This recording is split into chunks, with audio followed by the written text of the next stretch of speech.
अस्सलामुअलैकुम dear students, उम्मीद है आप खैरियत से होंगे। एज़ यू नो कि फर्स्ट ईयर केमिस्ट्री और सेकंड ईयर केमिस्ट्री के according to combination short questions, MCQs और लॉन्ग क्वेश्चंस हम यहाँ पे आपके साथ डिस्कस करते हैं। तो आज उसी सिलसिला को नेक्स्ट लेके चलते हुए हम फर्स्ट ईयर चैप्टर 7 को डिस्कस करेंगे और सबसे पहले मैं उसके शॉर्ट क्वेश्चंस आपके साथ शेयर कर रहा हूँ।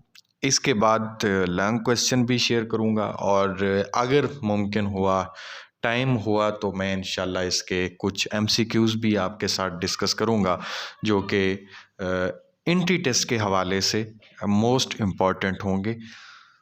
तो शॉर्ट क्वेश्चंस के हवाले से जो आज का हमारा फर्स्ट क्वेश्चन है यहाँ पे वो है, what are exo and endothermic reaction. Exothermic reactions क्या होते हैं और एंडोथर्मिक रिएक्शंस क्या होते हैं, इनको आज हमने डिस्कस करना है फर्स्ट क्वेश्चन के अंदर और इसकी एग्जांपल भी देनी। याद रखिएगा कि ये क्वेश्चन वेरी इंपॉर्टेंट क्वेश्चन है जो कि बार बार बोर्ड के अंदर आता रहता है, रिपीट होता रहता है। तो ये इस तरीके से भी क्वेश्चन बन सकता है कि why in exothermic reaction heat is released from the system. ये भी क्वेश्चन बन सकता है। यहाँ से ये भी क्वेश्चन आ सकता है कि differentiate between exo and endothermic reaction. तो ये दोनों क्वेश्चन आपके मैं इसी क्वेश्चन के अंदर जो है वो क्या कर रहा हूँ, यहीं पे ही उसको हम कंप्लीट करेंगे। तो पहले एक्सोथर्मिक रिएक्शन की बात कर लेते हैं कि एक्सोथर्मिक रिएक्शन क्या होते हैं। ये ऐसे रिएक्शन होते हैं कि जिनके अंदर हीट जो है वो इवाल्व होती है, क्योंकि एक्सो का मतलब होता है इवाल्व होना।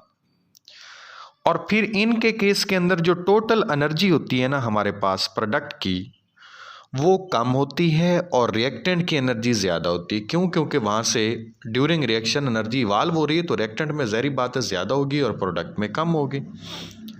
और तीसरे नंबर पे अगर हम इनको देखें तो ये जो हमारे पास होते हैं, जो टेम्परेचर इनके केस के अंदर रहता है, फर्स्टली जो है वो राइज करता है और फिर फॉल कर जाता है रूम टेम्परेचर तक। आप एग्जांपल दे सकते हैं, जैसा कि आपके पास सॉलिड फॉर्म में कार्बन है और ऑक्सीजन गैसियस फॉर्म में। जब आप रिएक्शन करवाते हो इनका तो ये कार्बन डाइऑक्साइड बनता है और इसके नतीजा में -393 किलो जूल पर मोल जो है आपके पास वो एनर्जी रिलीज होती है। आपको पता है कि कम्बिनेशन के अकॉर्डिंग जितने भी चैप्टर आने हैं उनमें से हम एमसीक्यूज, शॉर्ट क्वेश्चन और लॉन्ग क्वेश्चन दे रहे हैं, जो कि इजाफी आपके होते हैं। वो चैप्टर्स हम यहाँ पे मेंशन नहीं कर रहे। उसकी वजह ये है कि बहुत सारे स्टूडेंट्स जो है वो कहते हैं कि हमें सर वही करवाएं जो कि जिसके ज़्यादा चांसेस हों और शॉर्ट टाइम के अंदर जिससे ज़्यादा अच्छी तैयारी हो सके। तो मैं भी वही कोशिश करता हूँ कि शॉर्ट टाइम में जो बच्चों की, अगर ये जो मैं फार्मूला दे रहा हूँ आपको, जो मेरी प्ले लिस्ट पे वीडियोस पड़ी, अगर आप ये कर लेते हैं तो यकीनन आप बहुत अच्छे मार्क्स के साथ जो है वो एग्ज़ाम को क्लियर कर सकते हैं। बहरहाल आगे आप लोगों के ऊपर डिपेंड करता है कि आप कितनी मेहनत करते हैं। एंडोथर्मिक रिएक्शन को भी डिस्कस कर लेते हैं कि इन रिएक्शंस के केस के अंदर जो हीट है वो क्या होती है, अब्जॉर्ब होती है। इसलिए तो एंडो कहते हैं। एंडो का मतलब क्या है कि हीट यहाँ पे क्या हो रही है, अब्जॉर्ब हो रही है। और फिर इस केस के अंदर आपको पता है कि उसके उल्ट होगा ना, जैसा कि रिएक्टेंट में वहाँ पे एक्सोथर्मिक रिएक्शन के केस के अंदर रिएक्टेंट की एनर्जी ज़्यादा थी और प्रोडक्ट की कम थी। उसके उल्ट हो जाएगा यहाँ पे कि यहाँ पे प्रोडक्ट की जो एनर्जी होगी वो ज़्यादा होगी, किससे, रिएक्टेंट से। और फिर इनके केस के अंदर उसके उल्ट होगा, पहले टेम्परेचर फॉल होता है और फिर राइज होकर रूम टेम्परेचर तक पहुंचता है। और यहाँ पे जो हीट आपके पास अब्जॉर्ब होती है वहाँ पे इवाल्व हो रही थी, नेगेटिव साइन से हम शो करते थे, और यहाँ पे हम उसको पॉजिटिव साइन से क्या करते हैं, शो करते हैं। और एग्जांपल आप यहाँ पे देना चाहते हैं तो नाइट्रोजन आपके पास गैसियस फॉर्म के अंदर है, मॉलिक्यूल है इसका, और ऑक्सीजन गैसियस फॉर्म के अंदर है। जब इन दोनों को रिएक्शन करवाते हैं आप तो ये नाइट्रिक ऑक्साइड बनाते हैं और यहाँ पे इस रिएक्शन के लिए हीट जो है वो अब्जॉर्ब होती है और वो आप पॉजिटिव साइन के साथ शो करते हैं 180.51 किलो जूल पर मोल। तो इस तरीके से आप इस क्वेश्चन को कंप्लीट कर सकते हैं। नेक्स्ट क्वेश्चन है बेटा आपके पास, what is a spontaneous process, give example. Spontaneous process क्या होता है उसकी एग्जांपल दें जी। तो स्पॉन्टेनियस और नॉन स्पॉन्टेनियस आपके बुक के अंदर मौजूद हैं। मैं तो कहूँगा कि आप दोनों का जो है वो एक हिसाब से डिफरेंस जो है वो तैयार अगर कर लें तो वो ये ज़्यादा बेहतर रहेगा, बजाय इसके कि आप स्पॉन्टेनियस तैयार करें और नॉन स्पॉन्टेनियस को छोड़ दें, क्योंकि ये दोनों ही वेरी इंपॉर्टेंट क्वेश्चंस हैं। तो क्या होते हैं spontaneous processes? A process which take place on its own without external help and move from non-equilibrium state to equilibrium state is called spontaneous। या फिर उसको आप क्या कह सकते हैं जी, जो नेचुरल आपके पास प्रोसेस होता है, इसको नेचुरल प्रोसेस भी आप कह सकते हैं। इसके साथ साथ जो स्पॉन्टेनियस प्रोसेस होता है ना, ये यूनिडायरेक्शनल होता है, या फिर हम इसको इरिवर्सिबल भी कहते हैं। मीन कि इसके अंदर जैसा कि इरिवर्सिबल रिएक्शन के अंदर रिवर्स रिएक्शन नहीं होता, दो डायरेक्शन नहीं होती उसकी, तो एक डायरेक्शन होती है। तो यूनि एक कोई कहते हैं ना, यूनि डायरेक्शनल, मीन कि एक डायरेक्शन में ये चल रहे होते हैं। तो जैसा कि आपके पास वाटर का फ्लो है, जहाँ पे हायर उसका लेवल होता है, उस लोअर लेवल की तरफ वो भाग के जाता है। तो इस तरीके से आप इसके एग्जाम्पल दे सकते हैं। अगर आप केमिकल रिएक्शन के एग्जाम्पल देना चाहते हैं तो सोडियम क्लोराइड और वाटर की फॉर्मेशन वाला रिएक्शन, जैसा कि सोडियम हाइड्रोक्साइड और HCl को आप मिलाते हैं तो सोडियम क्लोराइड बनता है और वाटर बनता है, तो वो भी आप कर सकते हैं। और इसके साथ ही अगर मैं आपको नॉन स्पॉन्टेनियस रिएक्शन भी यहीं पे करवाता जाऊं तो वो the process which does not take place on its own is called non spontaneous. वो ऑन इट्स ओन होता है, लेकिन ये ऑन इट्स ओन नहीं करता, बल्कि ये नेचर के अंदर भी एग्जिस्ट नहीं करता।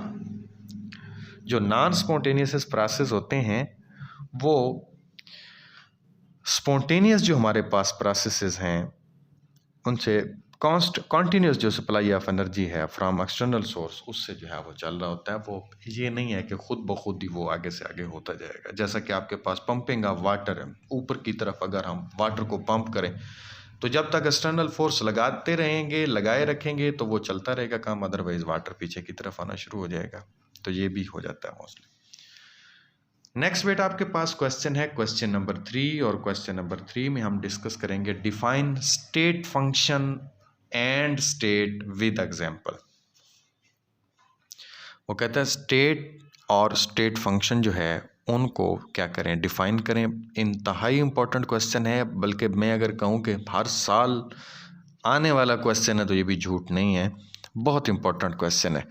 तो आपने सिंपली स्टेट को डिफाइन करना है, condition of a system is called state, ठीक है। और उसके हिसाब से कोई भी प्रोसेस जब हो रहा होता है तो स्टेट चेंज हो रही थी उनके अंदर, सिस्टम की स्टेट चेंज हो रही थी। मीन के टेम्परेचर T1 T2, तो इसके साथ ही क्या हो गई, फाइनल जो आपके पास टेम्परेचर है वो T2 है, इनिशियल T1 है, तो डेल T से आप इसको शो करेंगे। और इसके साथ ही जो हमारे पास है स्टेट फंक्शन, वो क्या होता है, ये एक मैक्रोस्कोपिक प्रॉपर्टी है, सिस्टम की है ये भी प्रॉपर्टी, जिसके केस के अंदर डेफिनेट वैल्यूज़ होती हैं इनिशियल और फाइनल स्टेट्स की। जैसा कि आपके पास V2 - V1, और अभी मैं T2 - T1 कह रहा था, डेल V से शो कर रहा था, तो इस तरीके से आप इसको लिख सकते हैं। दोबारा लिस्ट से आगे जो नेक्स्ट क्वेश्चन है वो है क्वेश्चन नंबर 4, और क्वेश्चन नंबर 4 में हम डिस्कस करेंगे define system and surrounding give example. ये बड़ी ही इंपॉर्टेंट डेफिनेशन की मैं बात कर रहा हूँ। कोई भी रियल या फिर imaginary part of the universe जो हो, जो कि अंडर स्टडी हो, उसको हम कहते हैं सिस्टम। ये आपके डीजी खान बोर्ड के अंदर बारहा ये क्वेश्चन रिपीट हो चुका है। बहुत सिंपल क्वेश्चन है, लेकिन याद आपने इसको लाजमी करना है हर हाल में। तो इसके केस के अंदर जो सराउंडिंग है उसको आप कैसे करेंगे, anything that is not a part of system is called surrounding. कोई भी चीज़, कोई भी ऐसी चीज़ जो कि सिस्टम का हिस्सा नहीं है तो वो उसकी सराउंडिंग होगी। मीन कि आप कहीं पे बैठे हैं तो जो आपके साइड पे है वो सराउंडिंग है, आप खुद अपनी सराउंडिंग नहीं है, बाकी आपके अलावा तो सारा कुछ सराउंडिंग है। तो इस तरीके से आप इनको डिस्कस कर सकते हैं। बहरहाल इसकी जो है वो एग्जाम्पल भी देंगे। नेक्स्ट आपके पास है क्वेश्चन नंबर 5, और क्वेश्चन नंबर 5 है define non spontaneous process give example. तो बेटा ये दोबारा टाइम लगाने की इस पर ज़रूरत नहीं है। मैंने पीछे जो शार्ट क्वेश्चन डिस्कस किया था ना, सेकंड शार्ट क्वेश्चन, उसमें मैंने ये नॉन स्पॉन्टेनियस का भी साथ ही बता दिया था, ताकि ये क्वेश्चन भी आपका साथ ही कवर हो जाए और हमारी वीडियो ज़्यादा लेंथी ना हो। तो बेटा नेक्स्ट क्वेश्चन पे चलते हैं डायरेक्ट ही। क्वेश्चन नंबर 6 है, temperature is a state function but heat is not, why? Temperature state function होता है लेकिन जो आपके पास हीट है वो नहीं है, इसकी क्या रीज़न क्या है? बेटा टेम्परेचर डिपेंड करता है इनिशियल और final state of the system, लेकिन ये इंडिपेंडेंट होता है path through which change occurs. जहाँ से चेंज अकर हो रहा होता है उससे ये क्या होता है, इंडिपेंडेंट होता है। ये सिस्टम की प्रॉपर्टी है, इसलिए इसको हम क्या कहते हैं, स्टेट फंक्शन कहते हैं। लेकिन जो हीट है वो डिपेंड नहीं करती इनिशियल और फाइनल स्टेट ऑफ सिस्टम पे, वो सिर्फ और सिर्फ डिपेंड करती है path through which change occurs. लेकिन क्योंकि ये सिस्टम की प्रॉपर्टी नहीं, इसलिए हम इसको जो है वो पाथ फंक्शन कहते हैं, नॉट अ स्टेट फंक्शन कहते हैं। तो बहरहाल आपने इसको इस तरीके से अच्छे से तैयार कर लेना है और इसका आंसर इस तरीके से लिखना है।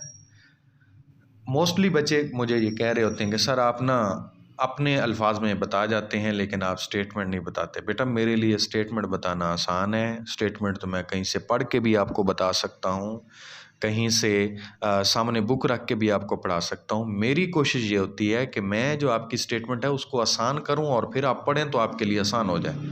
मेरी सिर्फ ये कोशिश होती है, और मेरी ये भी कोशिश होती है कि मैं साथ में स्टेटमेंट भी बोलूँ, थोड़ी बहुत बना के आपको दूँ ताकि आप लोग लिख सकें। लेकिन जो है वो मेरी यहाँ पे सबसे ज़्यादा कोशिश ये है कि आपके लिए केमिस्ट्री को आसान बनाया जाए जी, जो कि इतना बहुत ज़्यादा सर पे चढ़ाया हुआ है बच्चों ने इस केमिस्ट्री को कि इतनी मुश्किल है। तो मैं चाहता हूँ कि आपके लिए केमिस्ट्री आसान हो, इसलिए मैं ज़्यादा एक्सप्लेन करता हूँ उसको। नेक्स्ट बेटा आपके पास है क्वेश्चन नंबर 7।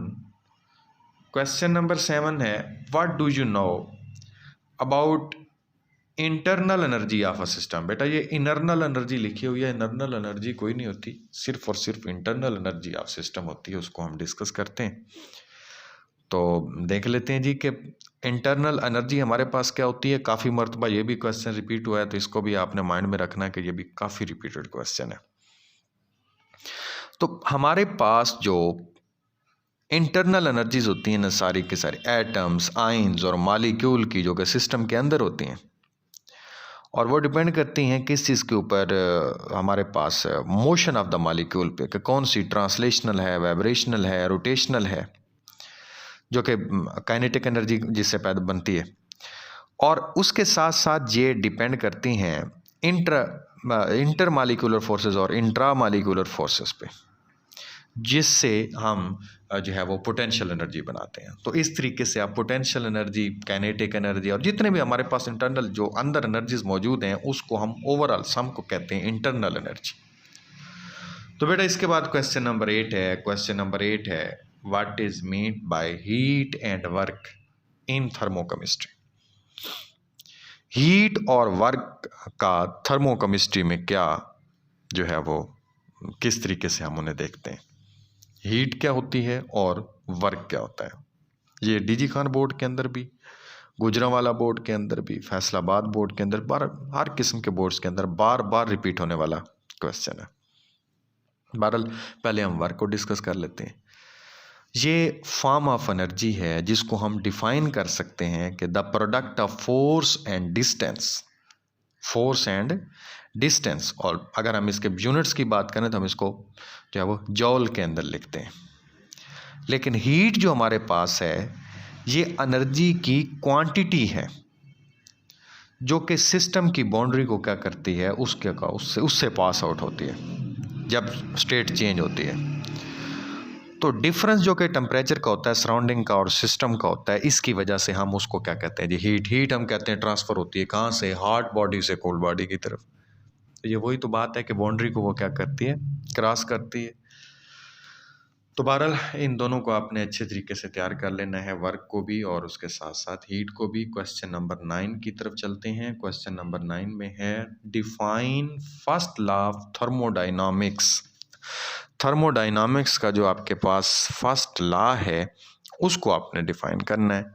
ये जितना इम्पोर्टेंट क्वेश्चन कह दूं उतना ही मैं कह सकता हूँ ये बहुत ज़्यादा इम्पोर्टेंट क्वेश्चन है। तो बहरहाल इसको डिफाइन करते हैं और फिर आगे चलते हैं कि एनर्जी कभी भी पैदा नहीं होती, ना ही तबाह होती है, बल्कि वो क्या होती है, चेंज होती है एक हालत से दूसरी हालत में, या फिर हम उसके लिए कंजर्व्ड का जो है वो लफ्ज़ यहाँ पे इस्तेमाल कर सकते हैं। डेल ई जैसा कि आपके पास होता है, del E is equal to E2 minus C1 is equal to Q plus W। ये अब यहाँ पे डेल ई जो आपके पास है वो क्या है, चेंज इन इंटरनल एनर्जी है सिस्टम की। Q क्या है, heat added to the system, जो कि हम सिस्टम के अंदर हीट को क्या कर रहे हैं, ऐड कर रहे हैं, और वर्क जो सिस्टम के ऊपर हो रहा है उसको हम W से शो कर रहे हैं। तो बहरहाल इस क्वेश्चन को भी आप इस तरीके से कंप्लीट कर सकते हैं। ये मैट्रिक्स से चला आ रहा है क्वेश्चन, तो ये तो आपको बहुत अच्छे से आना चाहिए। नेक्स्ट आपके पास क्वेश्चन नंबर 10 है बेटा, explain the term enthalpy. Enthalpy क्या होता है, इस टर्म को आपने एक्सप्लेन करना है। यहाँ पे थोड़ी बहुत आपको डेरिवेशन भी लिखनी पड़ेगी, वो जो आपके पास थी H is equal to E plus P V, H is equal to E plus P V वाली, वो बहरहाल अभी डेरिवेशन बोलने से तो मैं कासिर हूँ, लेकिन आपने इसको लिखना है, तैयार करना है बुक से, बुक आपके पास मौजूद है। तो लेकिन आपने ना डिफाइन पहले, सबसे पहले उसको कर लेना है, थोड़ी सी स्टेटमेंट बना लेनी है कि the enthalpy of a system is a sum of its, जो अभी मैं डिस्कस कर रहा था, internal energy and product of pressure and volume. Internal energy और प्रोडक्ट ऑफ प्रेशर और वॉल्यूम, इन दोनों को अगर हम मिलाते हैं तो वो क्या होती है, एंथैल्पी होती है। और इसको हम content, heat content of the system भी कहते हैं। मैथमेटिकली हम इसको H से भी शो करते हैं, चेंज इन एंथैल्पी को डेल H से भी शो करते हैं। तो बहरहाल ये सारी चीज़ें बेटा आपको आती हैं, ज़्यादा टाइम नहीं लगाते इस पर। उसके साथ ही बेटा मेरे आज के ये जो क्वेश्चन थे ये एंड हो चुके हैं, और नेक्स्ट वीडियो तक के लिए इजाज़त दीजिए। अस्सलामु अलैकुम वरहमतुल्लाहि वबरकातुहू।